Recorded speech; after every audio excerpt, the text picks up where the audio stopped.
Hi guys, hope you're all doing really well. In this video I'm going to be talking about progressive overload and the differences between expectation and reality, and I think it's very important to distinguish between those two. Unfortunately, progressive overload in most cases tends to happen a lot more slowly than most people would like or anticipate.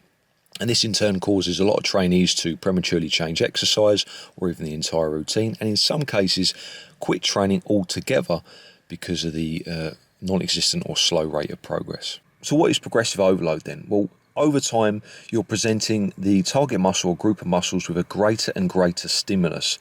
So you're forcing essentially the muscle to grow stronger and become bigger over a period of time. Now, there are a number of ways to do this. I guess most commonly would be to try to increase the amount of reps that you're performing on a certain exercise, or increase the amount of weight that you're lifting for the same reps or more on a certain exercise over time.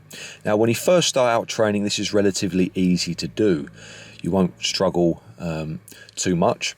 However, as you become more well-trained, you will find that this gets a lot harder and it slows down. Now, if you're gaining body weight consistently, albeit fat or muscle, it doesn't matter, you'll find that this will also be a lot easier. That's why progressive overload is so much easier when you're bulking.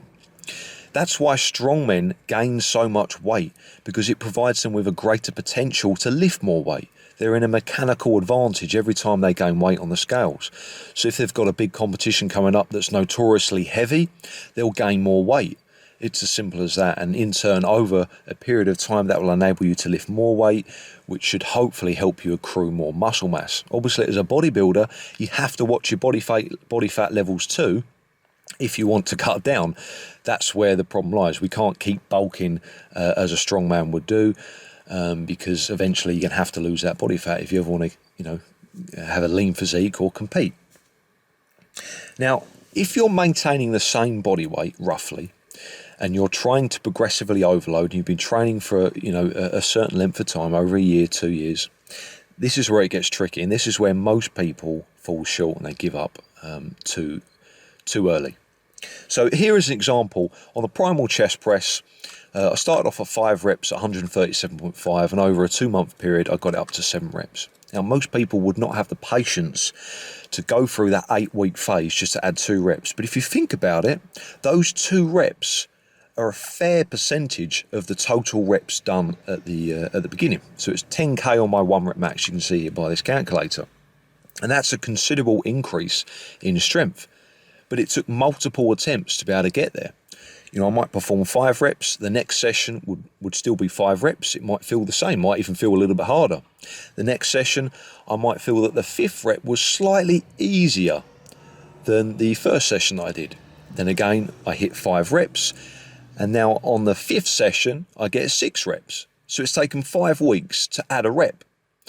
And this can sometimes be the case. Of course, within this period of time, you've got all these variables that are affecting your strength levels, time of day that you train, hydration, food, sleep, etc.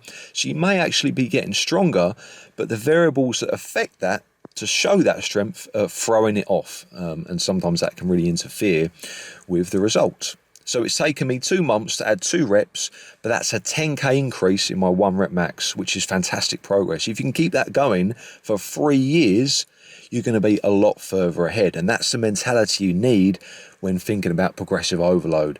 This is a marathon, not a sprint. And there may be weeks where you don't see any progress. You may even go backwards, but don't give up.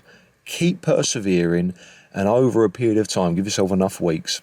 I'm sure if you get your variables right and control them well enough, that you'll see progress. And I think that's the biggest take-home lesson for progressive overload for people that are perhaps in that intermediate bodybuilding stage. So hopefully this video was somewhat informative. Hopefully you enjoyed it. Let me know if you want to see more and what subjects you want to see more on. Let me know in the comment section. Thanks for watching. Subscribe to see more and stay strong.